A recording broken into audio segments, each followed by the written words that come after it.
Hey, welcome back to Socialette. This is episode 421. Last episode, we looked at not feeling ready to create your digital course. And usually when you're not feeling ready to create it, it's because there's some kind of fear holding you back from creating it. And this episode, we're looking at the different kinds of fear that might hold you back from creating your digital course. So let's look at those different flavors. There are a couple of core different flavors of fear that I personally have dealt with in my own business whenever I've gone to start creating a digital course. And the first one is the fear of nobody buying, the fear of people judging me, and then also the fear of not delivering enough value for my students. So let's look at first at the fear of nobody buying.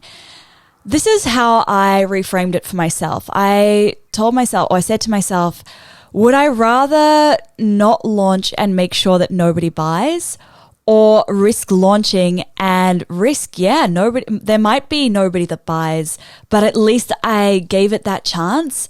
And now I have data to work with so I can look at why didn't people buy and tweak it and make it better and go from there, rather than always having the what if floating around in my mind. I also really want you to think where will you be a year from now? And I want you to compare this side by side. Where will you be a year from now if you keep letting this fear hold you back?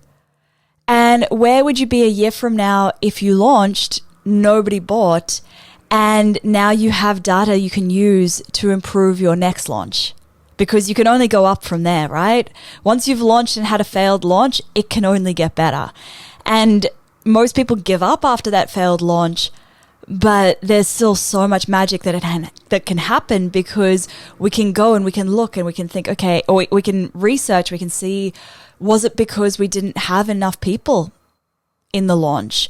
Was it because people don't want the product? Was it because the messaging was off? We can tweak all of those things, but we can't do it until we have that data, and we can't get that data until we launch. The next fear is the fear that other people will judge.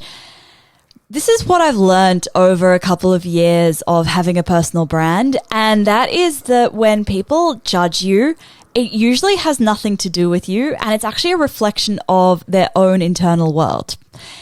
Another big realization I had is just how little other people actually care about what I do. For me, it feels like a lot because it's what I'm doing, but other people just don't care as much as I think they do, and that's a really awesome thing. I know that putting yourself out there into the world is scary, but you have something important to share. And it's not actually about you. It's about the people who you are helping. So is it more important for you to not be judged and to feel comfortable with that? Or is it more important that you make an impact and grow your business and help more people and make more money and have more freedom, whatever those goals are for you? The third fear that creeps up for me a lot is not delivering enough value. I'm really afraid that I'm not going to deliver enough value for my students. And for me, and I know for a lot of other people, this usually manifests in over-delivering by trying to jam everything that we know into that online course. And it actually has the opposite effect, because we end up overwhelming our students. And if we even actually get to the finish line of creating the course, because the side effect of wanting to deliver so much value that you end up jamming everything in there is that it takes you forever to create it, because you're constantly going down rabbit holes of I could teach more about this, I could teach more about this. We often think that creating more content and putting more content into our course means that there's more value in the course, but this usually isn't the case, because it's not about how much content is in the course. It's about how quickly we can get them from point A to point B, from where they are right now with this problem to point B where they've solved the problem or they've achieved the transformation. And personally, this is something I like to tell my students quite a lot, is the fact that you are worried about whether you're delivering enough value is a sign that you are going to be delivering enough value, because the people whose courses don't deliver enough value, They're not the people who are out there questioning whether they're delivering enough value. All right, so that is it for today's episode. Amy, my friend Amy Porterfield, is giving you a sneak peek into Module 1 of Digital Course Academy. You can access the whole of Module 1 of Digital Course Academy.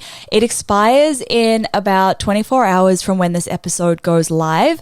So make sure that you jump on over to stephtaylor.co/sneak peek to get that Module 1, where you'll make the 7 key decisions that you need to make to start creating your digital course. Decisions like how to name your course, how to price your course, what kind of course to create, all of those important but exciting and just kind of fun tasks that you need to do, but that feel really scary.